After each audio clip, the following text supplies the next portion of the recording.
how do you find it in yourself to keep going? Do you come a day that, you also want to be the staff that it's raining, I don't want to go to work? Imate is 92, he's a PM. I'm only 70 plus, I think I can start again. I said, what do you want to do? He said, although we say he's semi-retired, but he spends 6 days a week in the factory. From Value Invest Asia, this is the Asian Mavericks. We explore the hidden stories of successful founders, business leaders, and investors in Asia. Here's your host, Stanley Lim.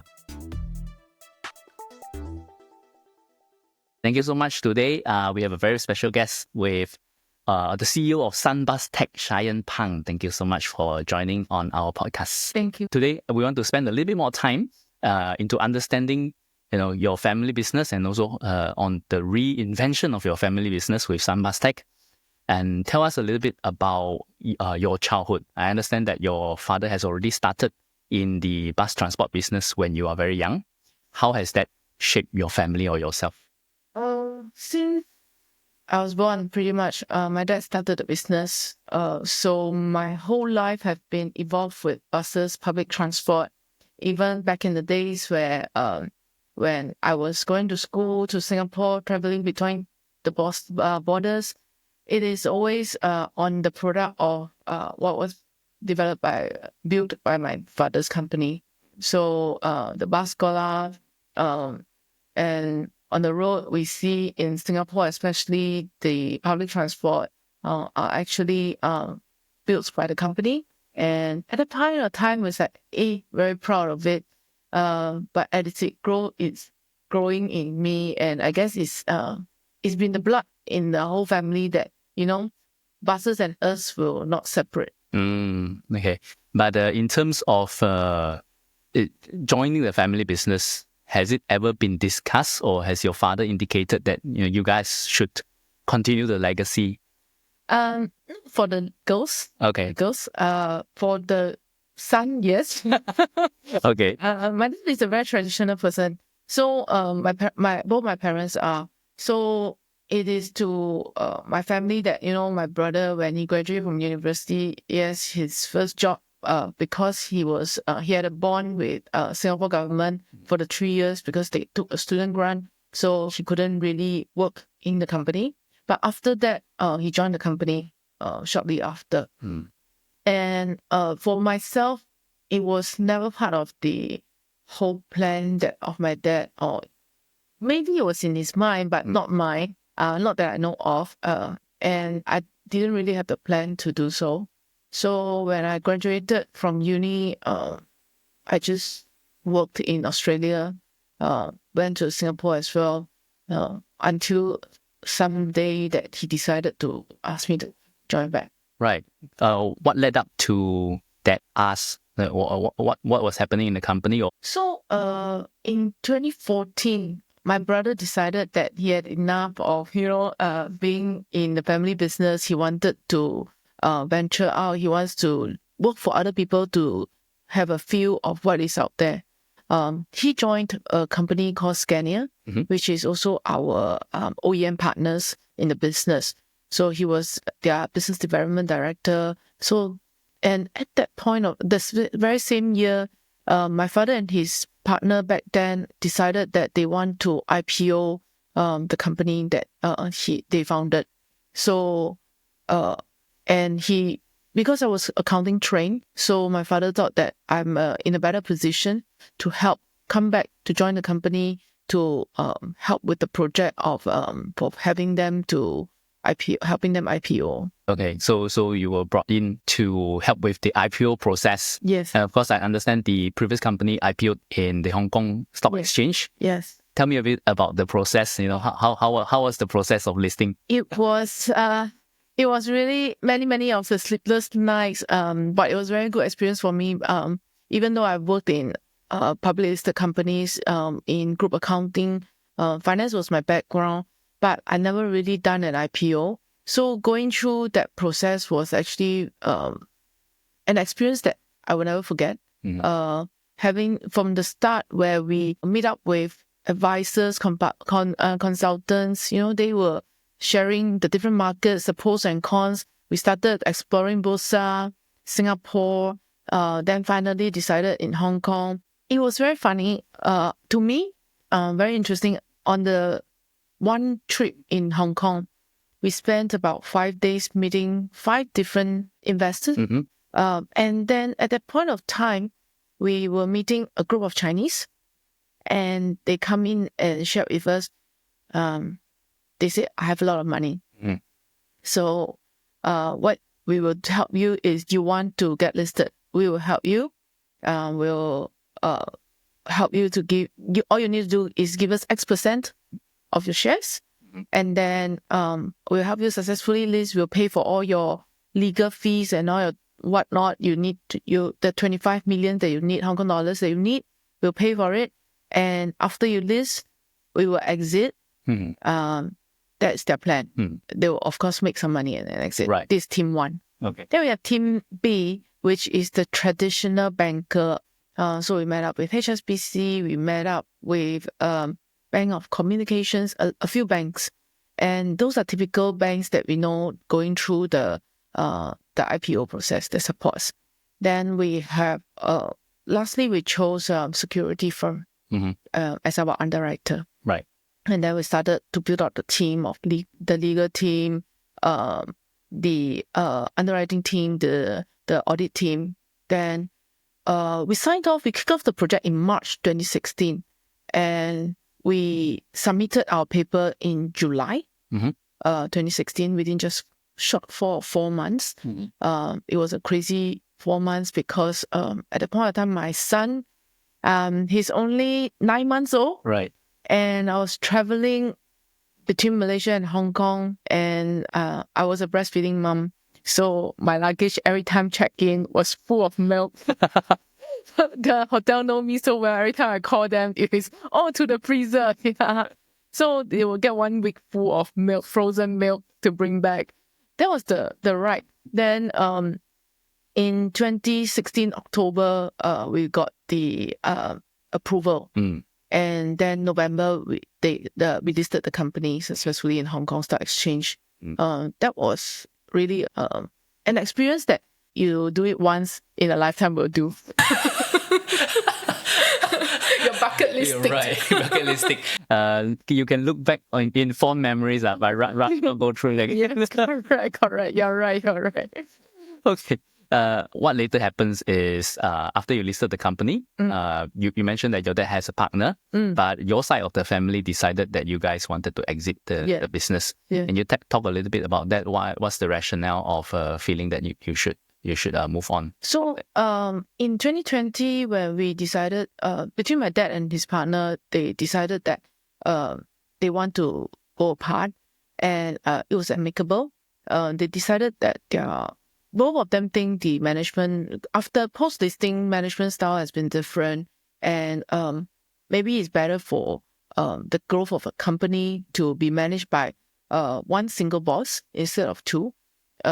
And my side of family, we thought that, we are comfortable, and my dad is 71, 72 back then, and my uncle is 10 years junior, so he has more energy to continue on the business. So our side of family, we decided to leave the business. So we left the business in December 2020. Okay. Of course, after you exit the business, good time to rest. Yes. Normally. Yes. But yet, you guys decided to come out again with Sunbus Tech. Tell me a little bit about the rationale. If it's for me, once I sell, okay, it's time to enjoy life a little me bit. too. So what was the rationale there? It was COVID, so we took a 2021 off. I thought, yay, we get some money and rest. And then, Malaysia, we had Dr. M being the PM, and he was the oldest PM you get. So my dad's like, Mahathir is 92, he's a PM. I'm only 70 plus, I think I can start again. I said, what do you want to do? He said, in Chinese, it's like, 做回老本行. I'm like, but why? You just exited, this company, and then you want to do it again. He said, but you only do what you are good at, all his life, he started as an apprentice where he started with trucks and then buses. So all his life is about buses. He said, why do I want to go into something that I'm not familiar with? I have all the network, the resources, and I think I still have opportunity. So 22, we kind of like started to look around. Of course, my father is very interesting. He likes to buy land. So he went around looking for land. Then I was asking him, hey, we have a few plots of land available. So that was before he even decided that he wanted to start again. Yes. Right. Okay. So, and then he said, hey, some friends told me Senayan Airport City is a very good location. Let's check that place out. But without business plan, we cannot buy the land. So he said, he got me to work on a business plan for them. So we decided to set up some bus tech. I see. Okay. Were you excited? No. Or from your point of view, why are you reluctant onto doing that? Actually, I'm not actually very, very familiar in the industry. Even though I joined in 2014, I'm pretty much working at the back scene, whereby I'm only looking at the accounts. Post-listing, I'm more focused on, the public relations, the investor side of the things, looking at the figures, but not really going technical.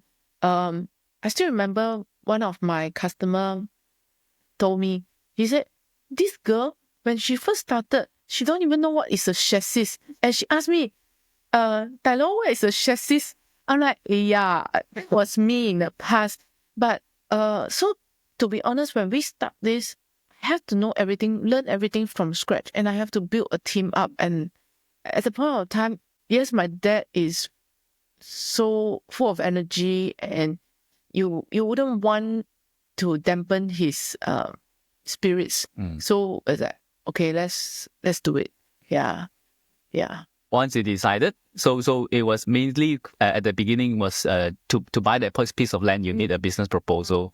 So you write up the proposal for some bus tech. Yes. And but when you were writing and to purchase the land, were the plans already quite concrete that you guys have already all decided that let's go ahead to do this? Yes, because as we were writing, we are also really deciding what we really want to do and what is the direction of some bus tech gonna be.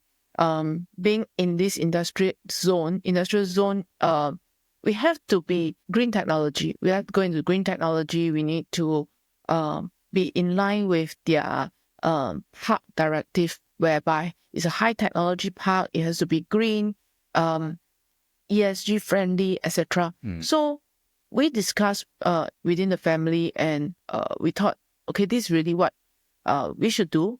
And my father at the time, he also wanted to contribute to back to Malaysia economy, contribute to the society as well. So he said that, okay, if setting up some bus tech, I can create X number of jobs in Kulai district or in Johor, why not? So we decided that, okay, this is what we were gonna do, and we started looking for partners abroad, because in Malaysia we have the resources, right? But technology wise, we are still quite behind. So with what we can within our means, we want to bring in higher technology back into Malaysia.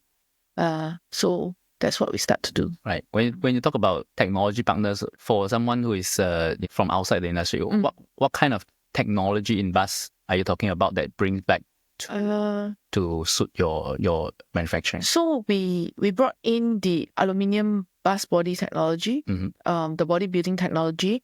We spoke to Hess, which is now my JV partner. So we spoke to them. We said that, hey, Hess has always been in Europe. So and they are family business. They are 5 generations. Right. Yeah, they started 140 years ago. And their kind of vision, what they want to do is really suitable goes hand in hand with what we plan for Sambastek. Because when people ask my dad, Mr. Phang, would you want another investor joining Sambastek? I can get you funding, we'll set it up. I can get you a sleeping partner or things like that. But my dad really just wanted to be close to just this family itself. And so he thinks that, when we talk to Alex Neff, who is the current CEO of Hess, we shared what we think, and we find that both companies value cross. So we want to bring whatever they have existing in Europe to bring into Malaysia. So some of the aluminium materials definitely is from Europe. Our engineers work together to develop products. So my head of engineering and ops are very experienced technical engineers, mechanical engineers, and they know the buses. They have been in the industry more than 10 years. So they know buses very well, and they're able to create products themselves. So when we develop and design our product, we review it together with Europe side. So it might be something that, Europe has not been doing. So we find synergy between both companies, and then we open up the Asia market for them, for Hess. Right. So that's how we started Hess Asia as well. And then the build technology. So some of the equipments that Sambastek currently have today in the factory are from Europe. Some of the equipments, you don't really see it in locally in the local carrosseries, in the bus body builders. We try to bring it in to make bus building more efficient and using technology to replace certain processes. Right. Yeah. Okay. And compare it with, say, your father's previous business. How do you plan to do it differently? Everybody asks me this question. How are you different? The first thing I answer is we are younger. Well, the CEO is only 42. But the team in Sambastek are really a group of young people. You can see from the opening ceremony, besides my dad, he, even in his speech, he was saying that, he was very thankful that this young group of young people are willing to work with him, spend time with him. We are young, so we are very innovative. We are open to ideas. So things that has not been done in the past, that I think we should try. I'm willing to spend to try. Right. And because we are a blank piece of paper, we are just like a baby. So we are able to do things that adults cannot do. Right. Because adult has commitment. Adult already have a mindset of what it should be done.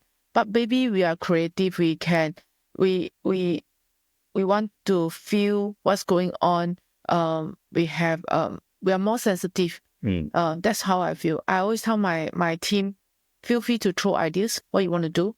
So that's our different.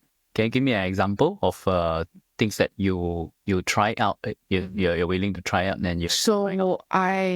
So when my dad said, we should build the production line the same way as the old factory, because he thinks the old factory is very efficient. Then I told him, why do you build the same factory? You are just like A to B, everything look the same. And then how is different? Our factory is green building certified. We are GBI certified factory.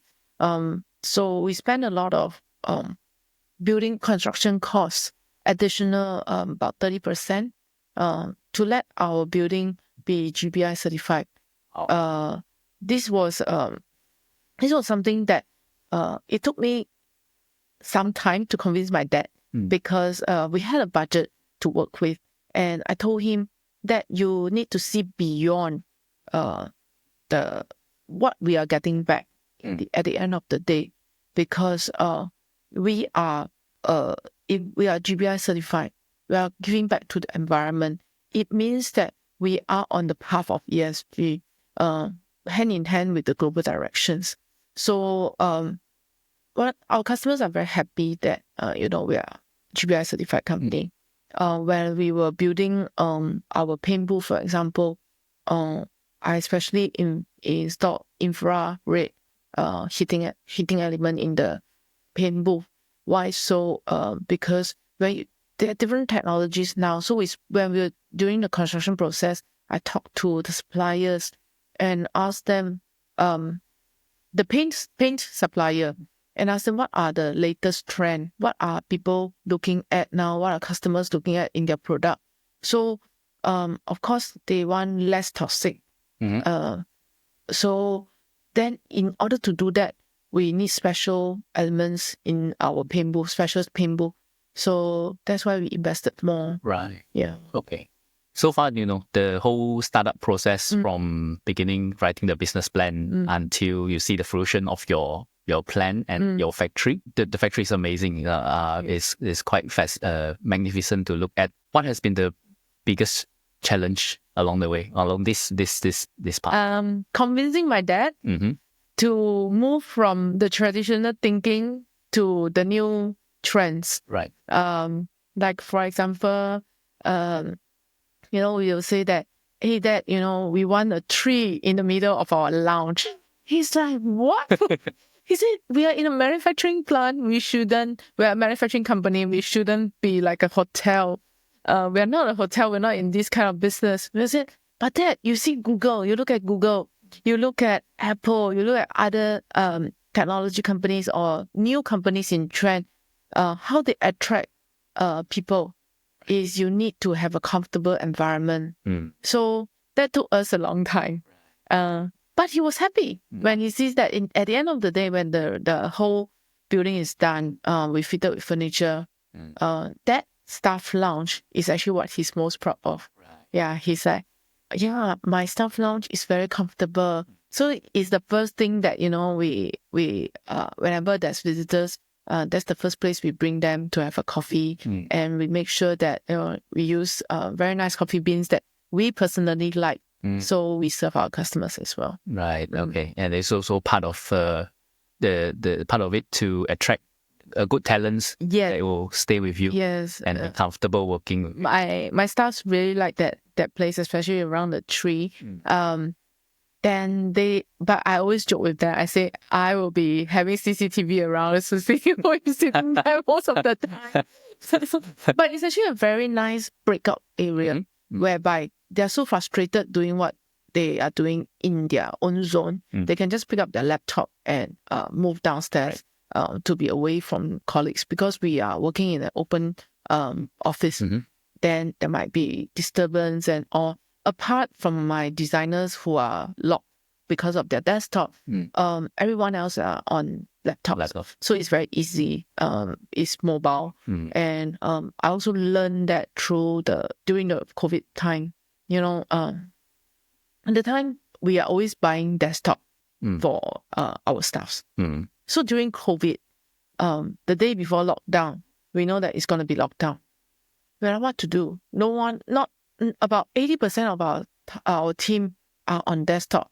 So you see everyone at 5 o'clock driving their car into the front of the lobby and carrying their CPU and the monitor back home. Then the next question they ask me is, Shyan, I don't have Wi-Fi.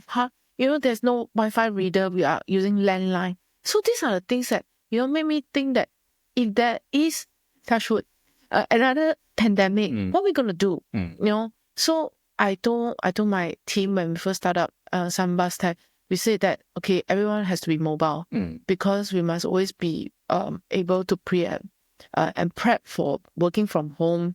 Of course, having laptop for everyone is not a good idea for them because it means that the boss will be calling them at 10 p.m. to build their work. Okay. Yeah, but I guess it's the new way of working. Yes. Where it's focusing more on getting the things done rather than clocking in and clocking out. Correct. I always think that as long as you get your things done, I don't care whether you leave on time or not. But I do care that you are not delivering what you promised me to do. Then I'll be harassing you. Talking about management style, right? So, what kind of boss are you? How would you describe your management style? I'm a deadline-driven person. Okay. If I give you a task, I will give you a deadline, and you need to give it to me or show me before the deadline. So for my finance team, when I recruit them, I tell them very simple thing. By day what of the month, I want to see the management report. So I give them KPIs. Right. And then what type of reporting style I want. What are the charts I want to see, management report and all. I will tell them, and then they are free to go and develop it, create their own reports for me. So, and thankfully the team is very efficient. They're very good. So they have been doing what I asked them to do. And now that I'm more focused on reaching out for business, so I spend lesser time in office. So reportings to me is daily updates to me is very important. So we have management team chat on WhatsApp. I have with all my direct reports. I also have like the whole Sambas Tech team. So every member will be in a family chat. We call it the family chat. From production supervisor or even to my interns, they're all in the family chat. So their day one, they will be added by the HR into the chat where we have announcement, we follow up on things, and my style is as long as you give me what I want, I won't bother you. But you don't give me what I want, I'll bother you at 12 midnight. Okay.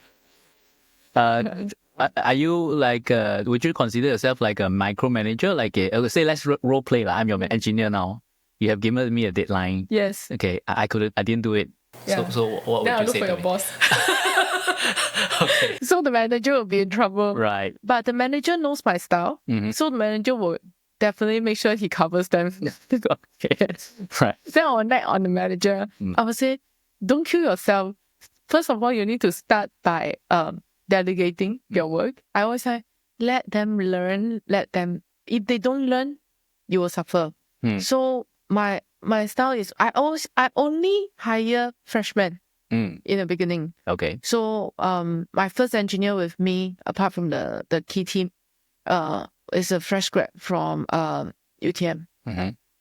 And then he's a mechanical engineer. That time we were in a shop house. So I said, I'm so amazed that you will join us because it looks like we are a company that is out to con people. We have nothing, we're just like a small space, and it's a 3-story shop house. Downstairs is empty, where we just put our storage warehouse. It's like a warehouse. Then upstairs is just a few of us with computers, and we look like we are very busy, but we don't know why we are busy. That was before the factory was really okay. That was even before we moved into a micro factory. So we recruited him, and then I have my team manager to guide him. I always tell them that you need to teach them, you need to let them grow, so that our lives is easier. Just like how I hands off to you guys to do the things, and then I can chill. Otherwise, I'll be doing it together with you. But of course, we are still at the startup stage. I'm a very hands-on person. I will be the one working through till 4 a.m. to do tender submission together with my team. Yeah. So I hope that this will end. Okay. Definitely, I guess as you matured, more and more help will come your way. I think as long as they, it's not easy to hire. The mindset of the new generation is very different from us. That's how I feel. How so? Yeah. The young people want work-life balance. I also want work-life balance. But their definition is very different. Today, I wake up, I have a little bit of headache. Sorry, boss, I'm on NP. Okay. Or I have my workers in the production. Boss, hujan lah. I cannot ride the bike to work. Sorry, I take a day off. I'm like, huh?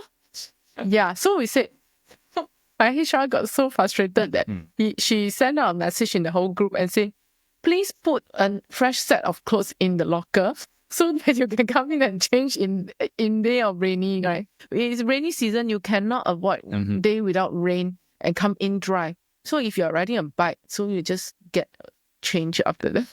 Yeah, this is the new generation. Yeah. In terms of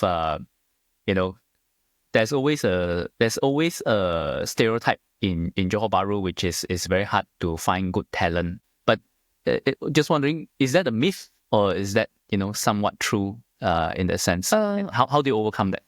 I think there are good talents around. First of all, you need to be able, you want to match their salary expectation. But there are people who actually get sick of traveling between Johor and Singapore, spending 3-4 hours on the road. They don't mind taking the pay cut to work for you. And you have to really cherish these people. I also believe that it is actually how you groom, how much effort you put in to groom your team. There are no overnight, there are no on-the-spot instant good talent, but you can actually groom them to be someone dependable. Yeah. Everyone come in, even myself, when I first worked in an audit firm, back in, when I first graduated nearby in Johor, I know nothing. So my supervisor just, you go and scan, photocopy, tick off the checklist, the data to make sure it tally. That's what you do as a junior, fresh grad. But all these are experience that you add on, and it depends on how much your leader, your supervisor are willing to teach you. Yeah. So there are, if you give them the opportunity, they will shine. When you need to grow a team, actually you need to grow the company. Your team is very important. So you cannot rely on yourself. It's no longer a one-man show already. I always tell my team, Sambas Tech won't be what we are today without all of you. Because even to the very small role as a cleaner, her role is also very big. Without her, when she's on leave, my whole staff pantry is like, 100 days you never clean the house like that. So everyone is important because each and every one of us have a role to play. And if everyone play their tiny part well, the company will grow. Yeah, that's how I feel. At this juncture, what is the one thing that you are most worried about? What's one thing that you're working the most on right now? Building talents. Yeah. Because we want to, there's a lot of things to do. I'm being a salesperson. I'm being a HR myself. I'm trying to be a boss. I'm trying to be the assistant of my boss. There's so multiple roles. And then there will be people who ask me, why don't you hire more? But it has always, this topic, why don't you hire more, has been going on for the past few months. Around between my brother, myself, and then me and other people. But even my internal staff. But I don't want. I'm actually on a hiring freeze at the moment. I'm only doing replacement hiring. Why? Because I need to train them, and I need the team to have the same mindset. They must be able to see the same vision as what we see as management team. If I hire in someone and a person X today, but this person X doesn't see Sambas Tech like how I see Sambas Tech 10 years down the road, we won't gel. Right. Yeah. So I'm trying to get this worked out. But so what is the vision of Sambas Tech? To be able to bring more and more different products into the market. I don't see myself going to be the market leader, but we always will try to.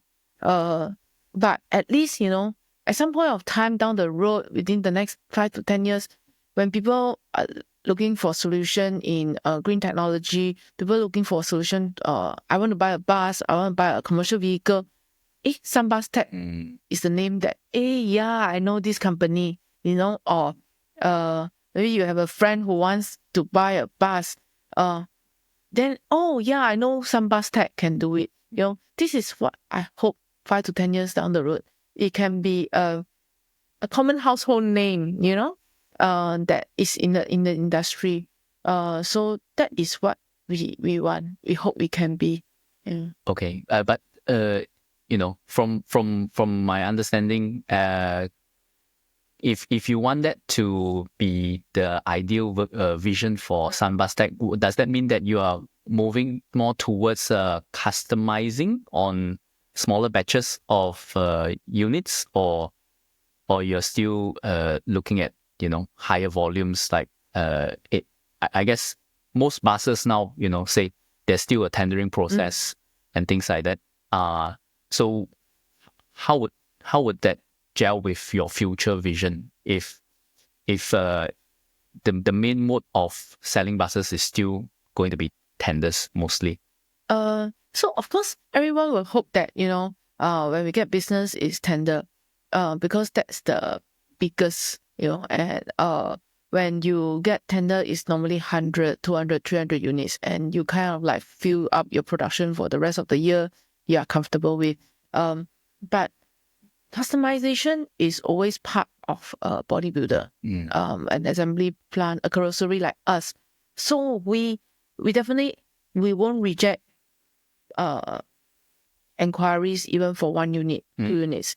Now we have inquiries for 1 unit up to tenders 300 units. We will attend to all of it. We are also building prototypes, even though client might tell us, in future I might give you 100, 200, 500 units order. That's in future, but it's not secure. Yeah, but they will tell you build this 1 bus first, and we are happy to just build it for them, because we want them to know that this product that we do it for you is actually going to symbolize for your future products. And when everybody see this, it's going to be their iconic product.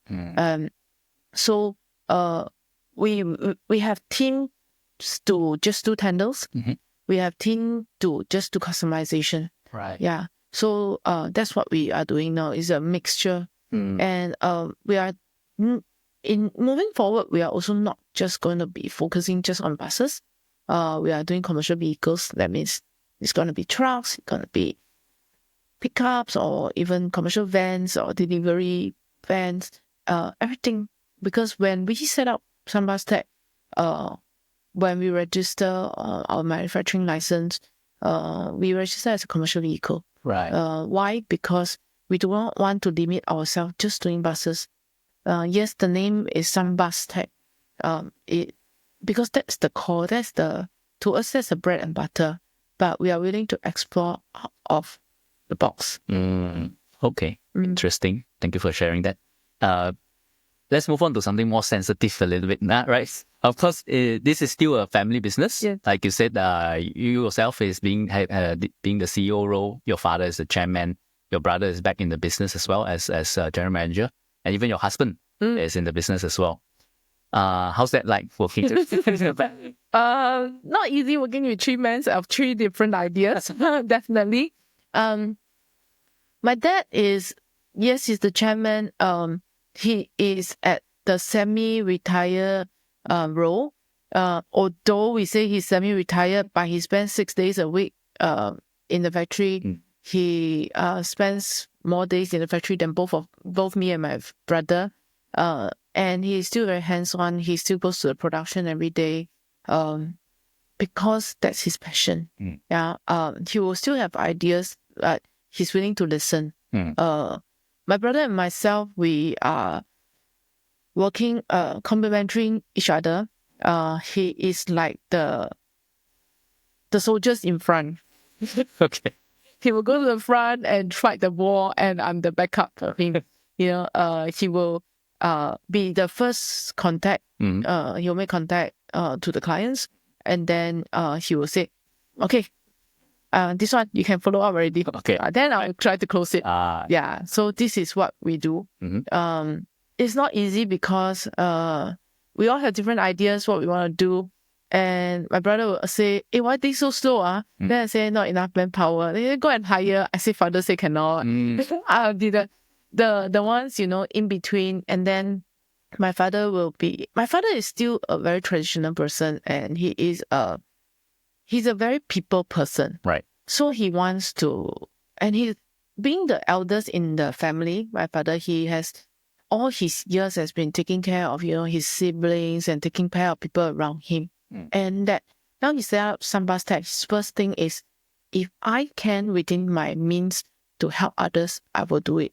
So he will tell me, hey, this one maybe we can give to this person, this company that had helped us previously, or we worked together before. Then we will sometimes go into like, I want to push for new technology, but my dad is still thinking of the using hand, create a product, so that is where we have our differences. Right. Yeah. But he will be convinced if you are able to show him something. He is he's always open-minded. Right. Yeah. He's willing to accept. But he's still, if you are able to convince him, means that your direction is right already. Yeah. But you need to show him that. Yeah. In terms of conflict resolution, right? Of course, you say you have different views. Can you give me one example? Say, okay, all three of you have different views. Yes. How do you come to a conflict resolution? Okay. Of course, it's the person with the money will do that. The main investor. Okay. No. So when there's a conflict, the three of us will sit down and discuss. Then I will give my view. My brother will give his views, and then my dad will give his views. And then we will actually discuss to see who actually makes more sense for the company and for the customer. Right. Yeah. So we will still go down to, at the end of the day, what do we want? Is this still in the same direction of what we want when we set up Sambas Tech? If it's not, then we take a step back and review again. Is this what we want? Is this the right direction? Yeah. Normally that's how we discuss. So if it's between me and my brother, it will just be over a phone call, but we also talk it out, give our views, and then maybe I'm wrong, then maybe his views makes more sense, then I will take up his view. Otherwise, if we still cannot resolve between ourselves, it will go to my dad. Right. Yeah. Okay. So of course, when I hear your story of both how your father started the business and until now trying have on his new startup as well together with you guys, he's definitely very, very passionate about buses and transport in the entire industry, and he has a very deep connection with it. Right. For your case, you say that you started out as someone who don't really know about the industry. Have you developed that passion, or if not, what is motivating you? How do you stay motivated in running the business? Starting to like this industry because it is no longer something that is just very manufacturing, very boring. This business is actually very interesting, to be honest. First of all, our industry is very small. Everyone knows everyone. And you can meet a lot of different people from, I was in Singapore for a period of time. We were rushing some project. My technician, he knows, he was there with me doing the project, and he said, oh, this one was my ex-boss, that one was my ex-colleague. Everyone is so connected, but at the end of the day, he joined Sambas Tech after coming in from Singapore. And like for us, for me, I am happy to be in this industry because I'm able to contribute back to the society, because what we are doing is actually public transport, and it's the most crucial part of our life. We are giving everyone their last mile back home, and we have to make that product to be safe, to bring people home safely. What keeps me motivated is actually to see my dad being so passionate at age of 75 now, he's still not giving up. He will still tell me, tomorrow I will be in the office. Even on Sunday, after breakfast, we go for dim sum with the kids and my parents. Then my dad will be saying, "Oh, mommy and I will be going to the factory later just to take a spin." I said, "No one is in the factory. Say, please, it's okay. I will just drive since I have nothing to do. Saturday as well. This is his passion, and I feel that he could have retired already, yet he's putting so much money back into this setting up Sambas Tech, and I really want to work it out for him." I can feel, of course, your family value is very strong, definitely from your parents, and the family bond is very strong. So in a sense, do you feel that the main motivation that you are working towards, from what you described to me, is really to see through your father legacy is being protected and is cultivated and grow even stronger in the future?